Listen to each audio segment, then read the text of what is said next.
Rama agrotech, शेती तुमची खात्री आमची. तर शेतकरी मित्रांनो, कलिंगड पीक घेतलंय तुम्ही, पण त्या संदर्भात तुम्हाला माहिती नाही. पीक व्यवस्थापन कसं करायचं, खत व्यवस्थापन कसं करायचं आणि आपल्याला आदर्श त्यातून रेकॉर्ड ब्रेक उत्पादन कसं काढायचं याविषयी माहितीपूर्ण आणि माहिती देणारा आपला एकमेव कार्यक्रम कलिंगड विषयी. प्रश्न तुमचे, उत्तर आमचे. प्रश्न तुमचे, उत्तर आमचे.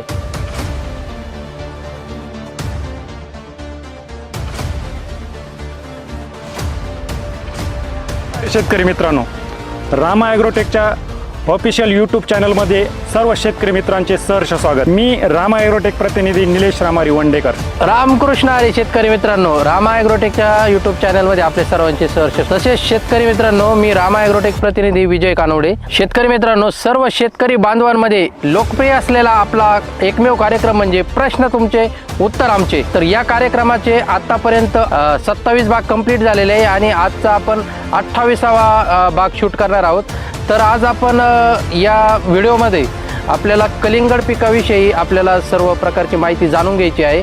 कलिंगड पीक आपल्याला लागवड कशी करायची, व्यवस्थापन कसं करायचं, त्यामध्ये खतं कसे द्यायचे, कोणते खतं द्यायचे, त्यानंतर कालावधी किती, रोपांची निवड कशी, या सर्व प्रश्नांची आज आपण माहिती घेणार आहोत. शेतकरी मित्रांनो, प्रश्न तुमचे उत्तर आमचे या कार्यक्रमाअंतर्गत तुम्ही विविध पिकांसंदर्भात माहिती घेतलेली आहे. तर आज आपण कलिंगड या पिकासंदर्भात माहिती घेणार आहोत. आपल्या महाराष्ट्र राज्यामध्ये जे सर्व प्रकारचे पिकं आपले शेतकरी घेतात, तर यामध्ये कमी कालावधीचं पीक जे आहे आणि जे पिकं कमी कालावधीमध्ये येतात, त्या कमी कालावधीच्या पिकांमध्ये कलिंगड या पिकाचा देखील समावेश होतो. बरोबर. लागवड केल्यानंतर लवकर येणारं पीक, लवकर हार्वेस्टिंग होऊन परत दुसऱ्या पिकाला पण ते तयार होणारं पीक. त्यामुळं वंडेकर सर, कमी कालावधीत जास्त पैसे मिळवून देणारं जे पीक आहे, तर कलिंगड या पिकाकडे पण त्या माध्यमातून, त्या दृष्टिकोनातून शेतकरी बघतात. बरोबर. तर आपल्याला जी माहिती घ्यायची आहे, तर मला एक सांगा, आता समजा आपण याची जी लागवड करतो कलिंगड पिकाची, तर रोपं निवडताना साधारणपणे काय काळजी घ्यायला पाहिजे? सर, रोप निवडताना ना, ज्या नर्सरीतून आपण घेतो ते रोप हे निरोगी असलं पाहिजे. त्याच्यात कोणताही रोगमुक्त असलं पाहिजे. रोप निरोगी पाहिजे, जास्त वाढलेलं नाही पाहिजे, सगळ्यात महत्वाचं. आणि जे रोप आपलं हेल्दी असलं पाहिजे. फार काही कमी वाढलेलं नकोय किंवा जास्त वाढलेलं नकोय. एक समतोल त्याची वाढ झालेली पाहिजे आणि हेल्दी रोपाची आपण त्याची म्हणजे निवड आपण करू शकतो. त्यानंतर आता ज्यावेळेस आपण शेत नांगरतो, तर लागवडी करण्याआधी पण आपण जी मशागत करतो, रोटावेटर मारणे, कल्टिवेटर मारणे, तर ही मशागत पण आपल्याला फार महत्वाची आहे. या सरीमध्ये सरी पाडताना 2 सरी मधलं अंतर किती पाहिजे? साधारणपणे आपण 4x1.5, 4x2, 4x2.5 पर्यंत, 4-4.5 फुटेपर्यंत आपण सरी त्यात घेऊ शकतो. 4 ते 4.5 फूट साठी एकदम योग्य आहे. परंतु लागवड करताना एक काळजी निश्चित घेतली पाहिजे की या वेलाची जी वाढ होते नंतर एकदम जोमदार वाढ होते, अतिशय आपल्याला आच्छादन मिळून जातं याचं वेलाचं. त्यामुळे आपण सुटसुटीत अंतर असणं कधी चांगलं. रोगराईचं अंतर किती घेतलं पाहिजे? साधारणपणे आपण सरी 4 ते 4.5 फुटापर्यंत आपण घेतली पाहिजे. आणि जे आपलं 2 रोपामधील जे अंतर आहे, तर ते आपण 1.5-2-2.5 फुटापर्यंत नक्की घेऊ शकतो. तर आता ज्यावेळेस आपण ही झाली आपली लागवडीची माहिती, तर आपण आता ज्यावेळेस रोपं लागवड करणार, तर त्यावेळेस आपण साधारणपणे त्याला 2-3 दिवशी आपण पाणी दिलं पाहिजे किंवा आपण पाणी देऊन लागवड केली पाहिजे वापसा आल्यानंतर. हा झाला आपला पहिला क्रॉप पॅटर्न. तर सर, आता मला असं सांगा, आपण ज्यावेळेस ड्रिचिंगमध्ये याला रामा ॲग्रोटेकचे काय काय प्रॉडक्ट देऊ शकतो?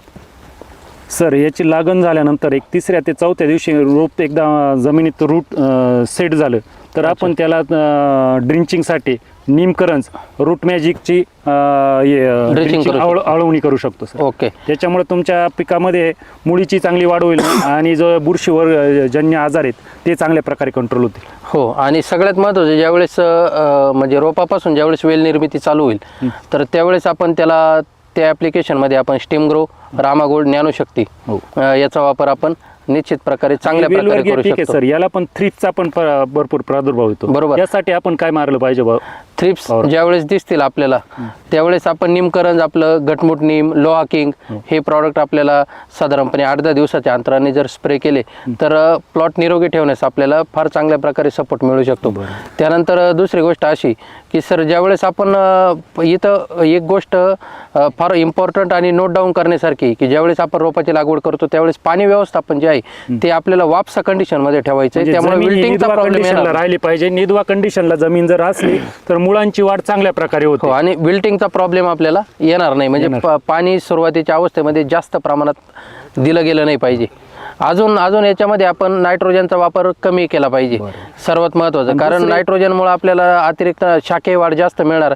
पर्यायाने आपल्याला फुलं निघणे सेटिंग होणे या गोष्टींमध्ये फार मोठी समस्या निर्माण होऊ शकते. अशी समस्या विचारायची होती. थंडीचं प्रमाण जर असलं तर याला वाढवण्यासाठी आपण काय करू शकतो? सर आता बघा साधारणतः रोप लागवड आपली कंप्लीट झाल्यानंतर आपण जे पहिले जे आपले सुरुवातीच्या अवस्थेमध्ये आपण रूट मॅजिक देऊ शकतो. त्यानंतर आपण ज्ञानशक्ती स्टीम ग्रो रामा गोल्ड याचा वापर तर आपण करणारच आहे. पण आता ज्यावेळेस आपली शाखीय वाढ चालू होणार आहे त्यावेळेस आपल्याला फुटवा एकदम व्यवस्थित आला पाहिजे. सर्वात महत्त्वाचं पानं आपली फ्रेश राहिली पाहिजे. या कंडिशनमध्ये आपण रामा गोल्ड स्टीम ग्रो आणि मायक्रो 555ची फवारणी याचे साधारणपणे आपण 8 दिवसाच्या इंटरव्हलच्या अंतराने 3 फवारणी करणं फार गरजेचं आहे. आणि जमिनीमधून त्यावेळेस देताना आपण रामाचे जे NPK निवळे आहे म्हणजे 19-19 त्यानंतर स्टेप बाय स्टेप 12-61 13-40-13 या 3 ज्या निवळ्या आहे याचा आपण आलटून पालटून वापर केला पाहिजे. साधारणपणे वापसा कंडिशनमध्येच पाणी देणं हे तर फार गरजेचं आहे. परंतु ह्या निवळ्यांचा वापर केल्यानंतर आपल्याला जी शाखीय वाढ आहे ती व्यवस्थित मिळणार आहे. त्यानंतर आपल्याला 2 पेऱ्यातलं अंतर पण त्यामुळे कमी राहणार आहे आणि नायट्रोजनचा समतोल राहणार आहे. सगळ्यात महत्त्वाचं त्या कंडिशनमध्ये आपण बायोसमृद्धी ऑल इन वन जे आहे आणि आपलं तरकारी स्पेशल बायोसमृद्धी या 2 प्रॉडक्टचा आपल्याला बाकी कंपल्सरी वापर करायचा आहे. फुटाव चांगला पाहिजे असेल तर आपण ज्ञानशक्ती रामा गोल्ड याचा पण खालून रूट मॅजिकचा वापर केला तर चांगल्या प्रकारे फुटाव्याची संख्या वाढू शकते. साधारणपणे पहिला जो महिना आहे आपला 30-35 दिवसाचा जो कालावधी हा 30-35 दिवसांचा जो कालावधी हा आपला शाखीय वाढीमध्ये जाणार आहे आणि त्यानंतर आपली फ्लावरिंग कंडिशन येणार आहे. तर सर मला सांगा आता फ्लावरिंग कंडिशन विषयी थोडीशी तुम्ही पण माहिती द्या. फ्लावरिंग कंडिशनला याच्यात सगळ्यात जास्त प्रॉब्लेम येतो कलिंगडमध्ये सेटिंग फ्लावरिंगसाठी. ओके तुम्ही कोणत्या वातावरणात पीक घेताय याच्यावर सगळं फार अवलंबून आहे. बरोबर. थंडीचं वातावरण असलं तर सगळ्यात फ्लावरिंगला प्रॉब्लेम येतो. अशा वेळेस जर तुम्ही खालून बायोसमृद्धी ऑल इन वन वापरू शकता रूट मॅजिक आणि वरून फ्लावरिंगसाठी रामा मॅजिक स्टीम ग्रो कॅल्बोर याचे फवारे असे घेतले तर चांगल्या प्रकारे सेटिंग पण होते फ्लावरिंग पण चांगल्या प्रकारे. इथे सर आपण 2 स्प्रे आवर्जून घेऊ शकतो. या 2 स्प्रेमध्ये आपण बघा रामा मॅजिक कॅल्बोर त्यानंतर आपण ही फवारणी झाल्यानंतर आपण या कंडिशनमध्ये ऑर्थोसिलची पण एक फवारणी देऊ शकतो. कारण हे जे पीक आहे आपलं थंडीचा जो चढ उताराचं वातावरण आहे यामध्ये जो झाडावरती ट्रेस जाणवणार आहे ऑर्थोसिलची फवारणी केल्यानंतर आपल्याला तो कुठल्याही प्रकारचा ट्रेस जाणवणार नाही. आणि ह्या कंडिशनमध्ये आपण अजून आता जे रामा ॲग्रोटेकने जे आपले 3 बॅक्टेरिया लॉन्च केलेले आहे रामायन रामा पी आणि रामा के तर त्यातील आपण या पहिल्या जे आपले साधारणपणे 30-35 दिवसाच्या आधीचा जो कालावधी आहे त्या कालावधीमध्ये आपण व्हॅमॅक्स रामायण आणि रामा पी ह्या 3 कॉम्बिनेशनचा गुळासोबत आपण एकदम चांगल्या प्रकारे त्याचा ड्रिपमधून वापर करू शकतो. त्यामुळं अतिरिक्त जे NPK आहे जमिनीमधलं ते आपल्याला पिकाला उपलब्ध करून देण्यास फार मोठी मदत होणार आहे. आणि फ्लावरिंग कंडिशनमध्ये पण आपल्याला फॉस्फरसची लेवल चांगल्या पद्धतीनं मेंटेन राहिल्यामुळं तिथे पण आपल्याला एक चांगला आपल्याला फायदा मिळणार आहे. तर मित्रांनो तर आता आपण जे साधारणपणे लागवडीच्या पहिल्या दिवसापासून ते लागवडीच्या 60-65-70 दिवसापर्यंत आपण खतांच्या व्यवस्थापनाची माहिती तर आपण घेतलेली. पण आता ज्यावेळेस आपण त्याचा वरती विचार करतो वातावरणातला तर आपल्याला त्याच्यावरती रसशोषक किडी त्यानंतर आपल्याला लवकर येणारा करपा आणि उशिरा येणारा करपा त्यानंतर जर धुकं जास्त असेल आर्द्रतेचं प्रमाण जास्त असेल तर येणारी डावणी आजार. तर यासाठी आपण वंडेकर सर आपण काय व्यवस्थापन करायला पाहिजे? सर सुरुवातीला आपण आहे ना त्याला निमकरंज देऊ शकतो. ओके जो निमकरंजमुळे आपल्या करपा बुरी याच्यावर चांगल्या सकिंग पेस्ट जे आहे त्याच्यावर चांगल्या प्रकारे कंट्रोल मिळेल. शेतकरी मित्र या कंडिशनमध्ये वेगवेगळ्या प्रकारचे स्पर्शजन्य आणि आंतरप्रवाही बुरशीनाशक मारत असतात. तर शेतकरी मित्रांना मी या कंडिशनसाठी एकदम इफेक्टिव्ह जे रामा ॲग्रोटेकचं कॉम्बिनेशन आहे तर हे आहे निमकरंज सोबत लोहा किंग आणि बायो इन्व्हर्टर. तर आपण निमकरण साधारणपणे 1 ते 1.5 ml प्रति लिटर, लोहा किंग 1.25 ते 1.5 मिली प्रति लिटर आणि बायो इन्व्हर्टर जे आहे तर ते आपण 200 लिटर पाण्यासाठी 500 ml या पद्धतीचा जर स्प्रे आपण साधारणपणे 10 दिवसाच्या अंतराने जर 2 ते 3 वेळेस केला तर गॅरंटेड मी खात्रीने सांगू शकतो की आपले जे म्हणजे बुरशीजन्य आजार आणि जे रसशोषक किडी यांचं एकदम प्रभावी नियंत्रण होईल.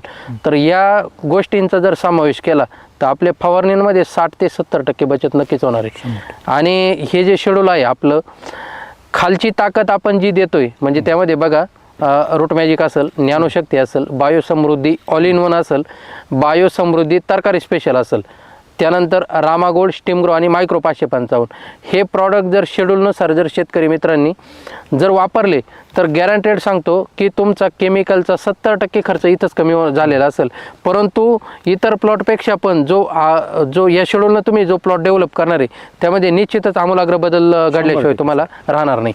तर शेतकरी मित्रांनो, या भागामध्ये आपण रोप लागवण ते फ्लावर सेटिंगपर्यंत, फुल सेटिंगपर्यंत काय समस्या असतील तुम्हाला या कलिंगड पिकासंदर्भात तर तुम्ही कॉमेंट बॉक्समध्ये आम्हाला विचारू शकता. तर शेतकरी मित्रांनो, जो आपला रामा ॲग्रोटेकचा जो आपण कार्यक्रम चालू केलेला आहे, प्रश्न तुमचे आणि उत्तर आमचे, ह्या कार्यक्रमाचं वैशिष्ट्यच असं आहे की आपण नुसती आपल्या प्रॉडक्टची माहिती देत नाही तर पिकाच्या व्यवस्थापनामध्ये आपण रोपे निवड असेल, खत व्यवस्थापन असेल, त्यानंतर रसशोषक किडींचं नियंत्रण असेल, त्यानंतर येणारे विविध बुरशीजन्य आजार असेल, या स्टेजनुसार आपण काय करायला पाहिजे याची पण माहिती घेत असतो.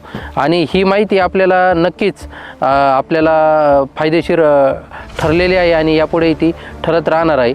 तर आपण त्यासाठीच आजचा आपला जो कलिंगडचा जो भाग आहे, भाग 1 म्हणू आपण त्याला, तर तो लागवडीनंतर आपण फ्लावरिंग आणि सेटिंगपर्यंतची आपण आत्तापर्यंत माहिती घेतलेली आहे.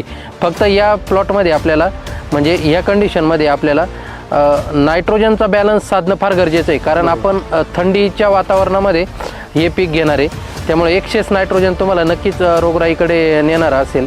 त्यामुळे तुम्ही बॅलन्स न्यूट्रिशनचा वापर केला पाहिजे.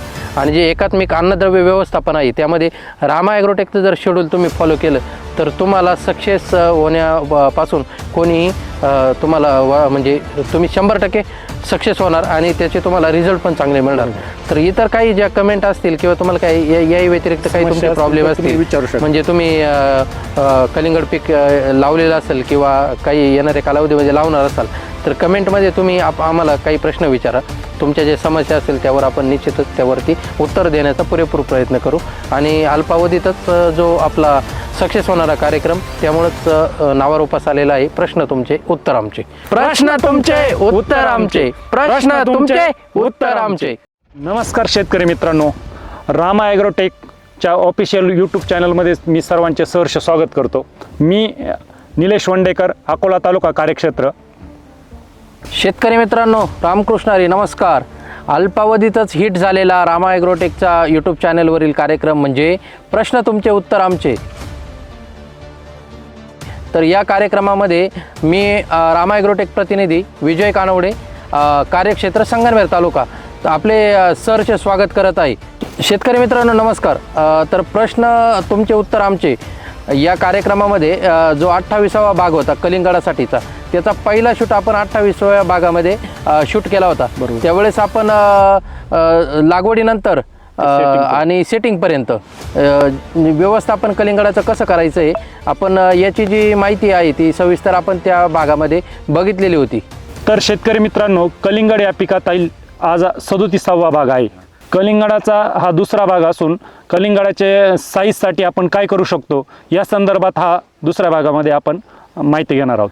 शेतकरी मित्रांनो, आता आजचा जो आपला भाग होणार आहे, जो पहिल्या भागामध्ये आपण जे डिस्कशन केलं लागवडीपासून आपली सेटिंग अवस्था आणि फ्लावरिंग अवस्था, तर याच्यामध्ये कोणते आजार येणार आहेत, त्यानंतर कोणत्या कोणत्या किडींचा प्रादुर्भाव होणार आहे, त्यानंतर आपल्याला लागवड केल्यानंतर काय काय सुरुवातीला प्रॉब्लेम येऊ शकतात याची जी माहिती आहे आपण ती 28व्या भागात घेतलेली आहे. आणि आजचा जो आपण 37वा भाग सुरू करतोय तर याची जी सुरुवात आहे सेटिंग नंतर आपल्याला हार्वेस्टिंगपर्यंत काय काय उपाययोजना करता येईल. कारण आपली आपली जी लागवड आहे म्हणजे आता सध्याच्या कंडिशनमध्ये ज्यावेळेस आपण सेटिंग नंतर पुढे जातो त्यावेळेस टेम्परेचर वाढत जातं आहे. उष्णतेची जो प्रादुर्भाव आहे तो वेलांवरती फार मोठ्या प्रमाणात असतो. तर या भागामध्ये आपण काय काय आपल्याला व्यवस्थापन करायचं आहे, पाणी व्यवस्थापन कसं ठेवायचं आहे, त्यानंतर साईजसाठी आपल्याला अजून काय काय गोष्टी कराव्या लागतील आणि प्लॉट डेव्हलपिंग स्टेजमध्ये असताना काय काय गोष्टी आपल्याला टाळायच्या आहे आणि किडींचा आणि रोगांचा काय प्रादुर्भाव होणार आहे त्याची जी माहिती आहे ती आपल्याला या भागामध्ये बघायची. चला तर आपण आता सुरुवात करूया. तर वंडेकर सर, मला असं सांगा, आता समजा आपण जो पहिला भाग शूट केला आणि आता आपण दुसऱ्या भागामध्ये आपण व्यवस्थापन बघतोय. तर कलिंगडाची जर आता आपण साईज बघितली तर आता ही डेव्हलपिंग स्टेजमध्ये आणि साधारणपणे एक 10-12 दिवसामध्ये याचं हार्वेस्टिंग आपल्याला चालू करायचं आहे. तर आता आपण हे जे कलिंगड आपल्या समोर बघतोय जवळजवळ हे हार्वेस्टिंगच्या एक 8-10 दिवस आधीची आपल्याला साईज मिळालेली. म्हणजे याच्यामध्ये आपल्याला 3 किलोपासून तर 7-8 किलोपर्यंतचा माल आपल्याला दिसत आहे. तर मला आता पहिली गोष्ट सांगा, ज्यावेळेस आपण सेटिंगला येणार आहे तर सेटिंगमध्ये आपल्यासाठी काय काय चॅलेंज आहे? सेटिंग झाल्यानंतर आहे ना त्याची ड्रॉपिंग नको व्हायला. बरोबर. तर ड्रॉपिंगची एक समस्या येते. तर ड्रॉपिंग होऊ नये म्हणून तुम्ही रामा ॲग्रोटेकचं कॅल्बोर, त्यानंतर रामा मॅजिक याचा हा. आणि सर्वात महत्त्वाचं आपल्याला ज्यावेळेस आपलं म्हणजे जे फुल ड्रॉपिंगचा प्रादुर्भाव असतो ते जे वातावरणाची कंडिशन असते, दिवसा ऊन असते आणि संध्याकाळी टेम्परेचर डाऊन होतंय, काही प्रमाणात आर्द्रता पण असते, दव पण साठतं. अशा वेळेस आपण जे टेम्परेचर वाढणे जो ट्रेस तयार होतो त्या ट्रेसमध्ये फुल आपलं जळू शकतं. त्यानंतर काही बुरशीजन्य आजार म्हणजे भुरी पण येऊ शकते त्यावेळेस. त्यानंतर उशिरा येणारा जो करपा आहे त्याचा प्रादुर्भाव आपल्याला त्या स्टेजला होऊ शकतो. तर या स्टेजमध्ये आपल्याला रामा ॲग्रोटेकचे एक कॉम्बिनेशन द्यावं लागेल सर. तर त्याच्यामध्ये आपल्याला निमकरंज आणि लोहाकिंग, निमकरंज, लोहाकिंग आणि आपलं बायो इन्व्हर्टर याची साधारणपणे शेवटचा जो आपला 15-20 दिवसाचा कालावधी आहे तर आपल्याला कमीत कमी 3 स्प्रे आपल्या 8 दिवसाच्या अंतराने व्हायला पाहिजे. त्याच्यानंतर आपण साईजसाठी सर आता आपल्याला साईज चांगली मिळाली पाहिजे. बरोबर. त्यासाठी आपल्याला काय करावं लागेल? सर्वात महत्त्वाचं आपल्याला पाण्याचं व्यवस्थापन. वेलवर्गीय पिकं आहेत इथं आपल्याला पाणी जास्त द्यावं लागतं, परंतु काही शेतकरी प्रमाणापेक्षाही जास्त पाणी देतात त्यावेळेस विल्टिंगचा 100% प्रॉब्लेम येतो. विल्टिंग आपल्याला म्हणजे पाणी तुम्ही 100% जास्त दिलं पाहिजे, परंतु त्याची वापसा कंडिशन पण टिकवली पाहिजे. आणि या कंडिशनमध्ये आपल्याला जे रामा ॲग्रोटेकचे प्रॉडक्ट द्यायचे त्यामध्ये आपल्याला बायोसमृद्धी देता येणार आहे. त्यानंतर बायोसृष्टी आणि रूट मॅजिकचं एक कॉम्बिनेशन 15 दिवसाच्या अंतराने आपल्याला 2 डोस द्यायचे. तर याच्यासाठी आपल्याला एकरी जे प्रमाण घ्यायचे, रूट मॅजिक 500 ग्रॅम, बायोसमृद्धी 5 लिटर, बायोसृष्टी 5 लिटर. आणि जे फवारणीचं व्यवस्थापन आपण करणार आहे तर फवारणीच्या व्यवस्थापनामध्ये आपल्याला त्या ठिकाणी आपण रामा गोल्ड, सायझर, त्यानंतर कॅल्बोर याची फवारणी आपण 3 स्प्रे आपले 8 दिवसाच्या अंतराने त्याचे पण व्हायला पाहिजे. सर, वातावरणात जो ट्रेस येतो, चढ उतार राहतो, अशा ट्रेसच्या कालावधीमध्ये आपण काय स्प्रे मारल्यानंतर त्याची साखर उतरायचं प्रमाण चांगलं राहील आणि या बदलत्या वातावरणामध्ये तग धरण्याची ताकद निर्माण होईल यासाठी काय केलं पाहिजे? शेवटची जी आपली स्टेज आहे सर, साधारणपणे तो जो कालावधी आपला 2 आठवड्याचा, 2 आठवड्याच्या कालावधीमध्ये आपल्याला पोटॅश, फॉस्फरस आणि सल्फर याची जी मात्रा आहे ती आपल्याला द्यायची. त्याच्यासाठी आपल्याकडे रामा ॲग्रोटेकचं रामा पोटॅशियम सोनाईट हे प्रॉडक्ट आहे NPK मध्ये. त्यानंतर आपण रामा 05234, त्यानंतर रामा 134013 आणि रामा 0050 याचे म्हणजे साधारणपणे 5-6 दिवसाच्या अंतराने आपली डोस व्हायला पाहिजे. त्याचबरोबर सर, आपण मोदक आणि रोडोकेचा जर स्प्रे दिला तर साखर उतरण्यासाठी एक चांगला रिझल्ट भेटेल आणि वजन पण चांगलं मिळेल. वजन चांगलं मिळेल आणि मोदक असं आपलं प्रॉडक्ट आहे जे वातावरणातले जे चढ उतार आहे म्हणजे दिवसा टेम्परेचर असतं 40च्या आत बाहेर आणि संध्याकाळचं टेम्परेचर येतं आपलं परत 25च्या जवळपास. वातावरणातला जो ट्रेस आहे तो जर आपल्याला ज्यावेळेस त्यामधून आपल्याला प्लॉट स्टेबल ठेवायचं आहे तर त्यावेळेस आपण रोडोके प्लस रामा गोल्ड प्लस आपण मोदक हे कॉम्बिनेशन वापरू शकतो. याचे स्प्रे आपण 2 वेळेस जर काढले तर जे पानं सुकण्याचं जे प्रमाण आहे, कारण ही वेल डेव्हलपिंगच्या अवस्थेमध्ये फळाची साईज मोठी होत असताना आपल्याला पानांचा रोल फार महत्वाचा आहे. पानं जर आपले फ्रेश नाही राहिले, पानांचं प्रमाण जर कमी असेल तर आपल्याला सनबर्निंग फळावरती येण्याचा फार मोठा चान्स असतो. आणि सर एक असं विचारायचं होतं का उष्णता वाढत चालते, पाण्याचं व्यवस्थापन कसं केलं पाहिजे? साधारणपणे काळी जमीन जर असेल तर आपण दोन दिवसाचा गॅप ठेवून कमीत कमी 2 तास पाणी द्यायला पाहिजे. मुरमाड असेल तर आपण तिथं 3-4-5 तासापर्यंत पाणी देऊ शकतो. परंतु पाणी देताना आपल्याला एक गोष्ट सांभाळायची की आपल्याला वापसा आल्यानंतरच पाणी द्यायचं आहे. जर आपण पाणी कंटिन्युअस तेवढंच पाणी देत राहिलो तर विल्टिंगचा प्रॉब्लेम आपल्याला 100% येणार आहे. बरोबर. म्हणजे तुमचं म्हणणं थोडक्यात जमीन ही वापसा कंडिशनला ठेवली पाहिजे. पाणी निश्चित वाढवलं पाहिजे. वेलवर्गीय पिकं आहे, खरबूज असेल, टरबूज असेल, याला पाणी शेवटच्या टप्प्यात जास्त लागतं. पाणी जर कमी पडलं अशा वेळेस आपल्याला प्लॉट सुकण्याचे चान्सेस निर्माण होतात. त्यानंतर आपल्याला वजन पण पाहिजे तितकं मिळत नाही, प्लॉट आपला सुकतो. बरोबर आहे. तर सर्वात महत्त्वाचं आपल्याला जे काही आपण आता मुद्दे बघितले तर त्यामध्ये प्रामुख्याने एक गोष्ट आपल्याला रामा ॲग्रोटेकचं शेड्यूल या डेव्हलपिंग स्टेजमध्ये कसं वापरता येईल खरबूज आणि टरबूजासाठी, तर आपल्याला फवारणीसाठी आपल्याला जे ऑप्शन अवेलेबल आहेत म्हणजे Rama gold steam grow micro 555 15 दिवसात 8 दिवसाच्या अंतराने कमीत कमी 2 स्प्रे व्हायला पाहिजे. कारण तो जो कालावधी आहे तो साधारणपणे 15 ते 20 दिवसाचा आहे सेटिंग नंतर. मवा तुडतुडा थ्रिप्स यांच्या नियंत्रणासाठी निमकरंज, लोहा किंग आणि बायो इन्व्हर्टर हे कॉम्बिनेशन 3 स्प्रे घ्यायला पाहिजे. याच्यासाठी एकदम प्रभावी औषध आहे. बरोबर आहे. आणि ज्यावेळेस आपल्याला विल्टिंगचा पण आजार येणार आहे त्यावेळेस आपण निमकरंज, भीमसेनी कापूर आणि त्यासोबत आपण बायो इन्व्हर्टर पण देऊ शकतो. स्प्रे एका हप्त्यात 8 दिवसाला शेतकऱ्यांनी घेणं गरजेचं आहे. बरोबर आहे. आणि जे आपले रामा 05234 असेल, रामा 134013 असेल, त्यानंतर रामा आपलं कॅल्शियम नायट्रेट असेल आणि रामा 0050 असेल, याचे सॉईल ॲप्लिकेशन बायोसृष्टी बायोसमृद्धी बरोबर आपण आलटून पालटून दिले पाहिजे. त्याचं जे प्रमाण आहे ते एकरी आपल्याला 5 लिटर द्यायचं आहे. बरोबर. आणि सर्वात महत्त्वाचं अजून आपल्याला एक स्प्रे टाकावं लागणार आहे. कारण टेम्परेचर शेवटच्या एक 5-6 दिवसामध्ये जबरदस्त वाढलेलं असतं. तर आपल्याला रामा आर्थोसिल जे आहे त्याचा एक फवारणी आपल्याला 1 ते 2 स्प्रे आपण नक्की करायला पाहिजे. आर्थोसिल आणि मोदक एकत्र दिलं तर वातावरणातील बदलत्या चढ उतारामध्ये स्टेबल राहण्याची ताकद त्या झाडामध्ये तयार होते. आणि सर आता समजा हे शेड्यूल आपण जेवढं सांगितलं हे जर शेतकऱ्यांनी वापरलं तर काय बदल होऊ शकतो? सर हे जर शेड्यूल पहिल्यापासून शेतकऱ्यांनी शेवटपर्यंत वापरलं तर सुरुवातीला त्याच्या वेलांची वाढ, पेऱ्यातील अंतर कमी राहणार. बरोबर. फुलकळीचं प्रमाण जास्त राहणार. बरोबर. त्याच्या साईजमध्ये चांगल्या प्रकारे बदल राहणार. बरोबर. आणि जे शुगर उतरायचं प्रमाण आहे ते चांगलं राहणार आणि पर्यायाने त्याचं वजन चांगलं मिळणार. बरोबर. आणि शेतकऱ्याला हे शेड्यूल सुरुवातीपासून ते शेवटपर्यंत रामा ॲग्रोटेकचं वापरलं तर त्याच्या उत्पन्नात 100% वाढ होणार आणि उत्पादन खर्च पण कमी राहणार. आणि सर्वात महत्त्वाचं ज्यावेळेस आपण वॉटर सोल्युबल केमिकल स्वरूपात वापरतो सर त्यावेळेस आपल्याला टेम्परेचरमध्ये तितके पाहिजे तितके रिझल्ट येत नाही. बरोबर. त्याला ऑप्शन म्हणून जर आपण रामाचे बायो NPK जर ग्रेड वापरल्या तर सर्वात महत्त्वाचा फायदा असा आहे का आपल्याला मुळीला कुठल्याही प्रकारचा शॉक मिळणार नाही. शिवाय आपले रिझल्ट वाढतील. कारण त्याला आपल्याला जे बेस आहे तो बायोलॉजिकल आहे NPKचा बेस. त्यामुळे त्याचा आपल्याला रिझल्ट पण चांगला मिळणार. शिवाय आपल्याला जमिनीला कोणत्याही प्रकारचे साईड इफेक्ट नाही. आणि शेवटच्या आठवड्यात एक ॲप्लिकेशन आपल्याला नक्की द्यायचं आहे.